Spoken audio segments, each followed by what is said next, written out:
చంద్రబాబు నాయుడు, పవన్ కళ్యాణ్, లోకేష్‌ల మీద అసభ్యకర పోస్టులు పెట్టడం కోసమని ఫోటోలోని మార్ఫింగ్ చేస్తున్నటువంటి అంశంలో తుపాకుల సతీష్ కుమార్ అనే వ్యక్తిని సోమవారం పాతగుంటూరు పోలీసులు అరెస్ట్ చేశారు.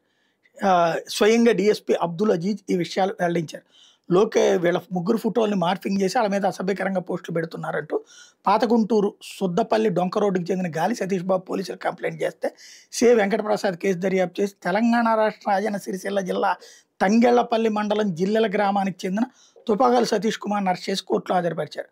మరో ఇద్దరిని త్వరలో అరెస్ట్ చేస్తామని ప్రకటించారు. Very good. చాలా ఎక్కడో తెలంగాణలో ఉండి మరీ చేస్తున్నారంటే అరెస్ట్ చేయాల్సిందే, బాగానే ఉంది. ఇంతకీ జగన్ మీదన మార్ఫింగ్లు జరగట్లేదా? ఎన్ని ఫోటోలు, వీడియోలు తీసుకొచ్చి, మీమ్స్ తీసుకొచ్చి అంబటి రాంబాబు కంప్లైంట్లు ఇచ్చాడు. భారతి గారి మీద పెట్టిన ఎన్ని ఉన్నాయి? వైసీపీ సంబంధించిన వాళ్ళు ఎన్నిసార్లు వచ్చి కంప్లైంట్ పెట్టారు? ఎందుకు తీసుకోరు? నిజాయితీగా ఉంటే మార్ఫింగ్ ఎవడు చేసినా తప్పనండి.